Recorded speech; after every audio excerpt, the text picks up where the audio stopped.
అందరికీ స్వాగతం అండి. ఈ మధ్య మోపిదేవి, హంసలదేవి వగైరా వగైరా చిన్న టూర్‌లో ఉండడం వల్ల వీడియోస్ పెట్టలేకపోయాను.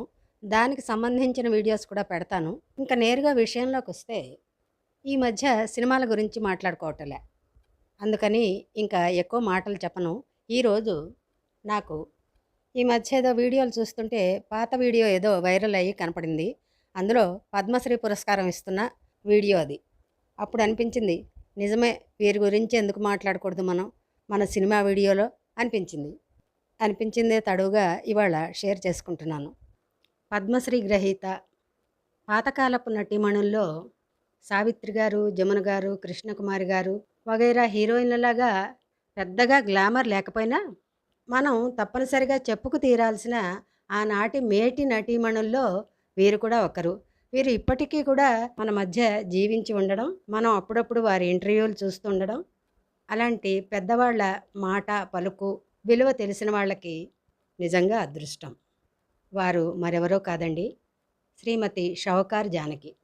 వీరిలో నాకు స్పెషల్‌గా కనిపించే ఒక అత్యంత ముఖ్యమైన ప్రత్యేకత ఏమిటంటే, సాధారణంగా ఆడవాళ్ళు అప్పటికి, ఇప్పటికి, ఎప్పటికీ సినీ ఫీల్డ్‌లో ఎక్కువ గ్లామర్‌కే పెద్దపీట వేసే సాంప్రదాయం.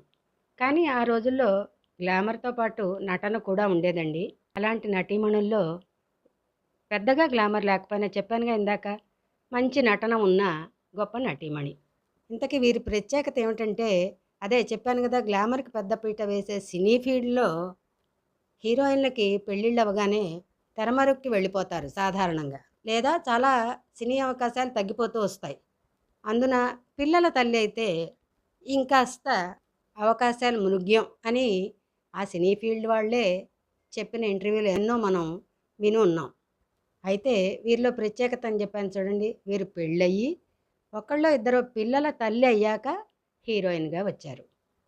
వచ్చి ఆనాటి మేటి నటీమణుల్లో పోటీగా పాత్రలని కొన్ని దక్కించుకుని సక్సెస్‌ఫుల్‌గా నిలబడ్డారు. మరో ప్రత్యేకత ఏమిటంటే, చాలామంది అప్పటికి ఇప్పటికి కొంతమంది సినీ తారల వైవాహిక జీవితాలు అభద్రతగానే ఉంటాయి.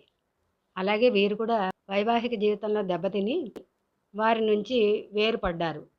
అయినప్పటికీ భర్త గారి యొక్క చివరి రోజుల్లో అనుకుంటా, బహుశా వారే ఏవో చాలా ఇంటర్వ్యూల్లో చెప్పారు.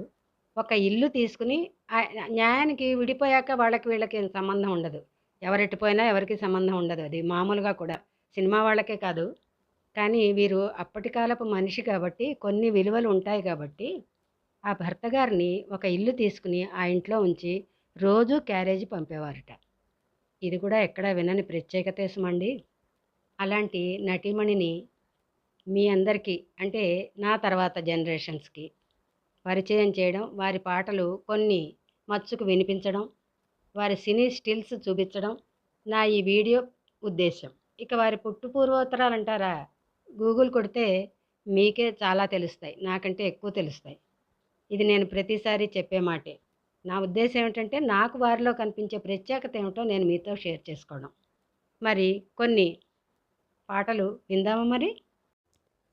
మనసు మధురమైనది, మమతలు నిండినది, సొగసునే నెరుగనిది, చూడాలని ఉన్నది, అరువుగని కనులు కరుణతో ఇవ్వగలవా, అరువుగని కనులు కరుణతో ఇవ్వగలవా, కరువు తీర ఒక్కసారి కాంతునమ్మ వారిని, ఓహో ఓహో పౌరమా వయ్యారి పౌరమా, మా వారి అందాలు నీవైనా తెలుపుమా, ఓహో పౌరమా వయ్యారి పౌరమా అని ఒక అంధురాలి పాత్ర చేసిన చిన్నారి చేతుల చిరుగాజు మ్రోతల చెలరేగు మోదుల కథ ఏమిటో,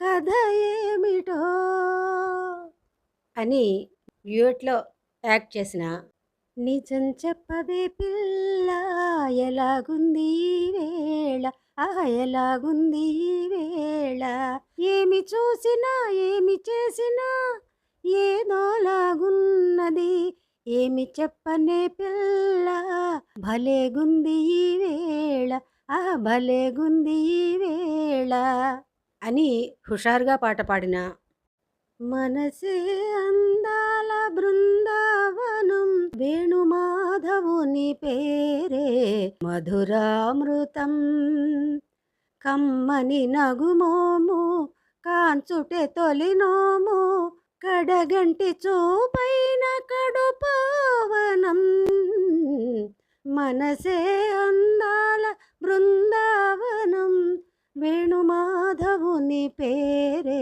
మధురామృతం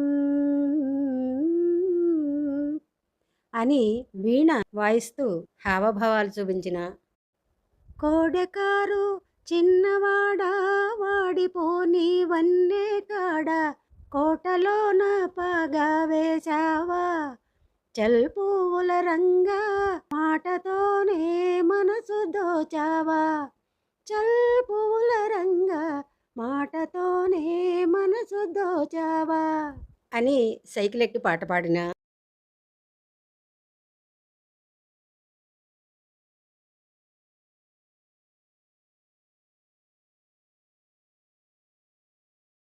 సంసారం మహాసాగరం ఈ దాలి ఏకమై ఇద్దరం ఈ దాలి ఏకమై ఇద్దరం సంసారం మహాసాగరం ఈ దాలి ఏకమై ఇద్దరం ఈ దాలి ఏకమై ఇద్దరం మంచి చెడు చెప్పుకొని మనసు మనసు తెలుసుకొని పెనవేసుకుపోయామా మంచి చెడు చెప్పుకొని మనసు మనసు తెలుసుకొని పెనవేసుకుపోయామా అంతటితో ఆగకుంటే వంట కాదు ఈ దినం అంతటితో ఆగకుంటే వంట కాదు ఈ దినం సంసారం ఈ సంసారం మన సంసారం మహాసాగరం ఈ దాలి ఏకమై ఇద్దరం ఈ దాలి ఏకమై ఇద్దరం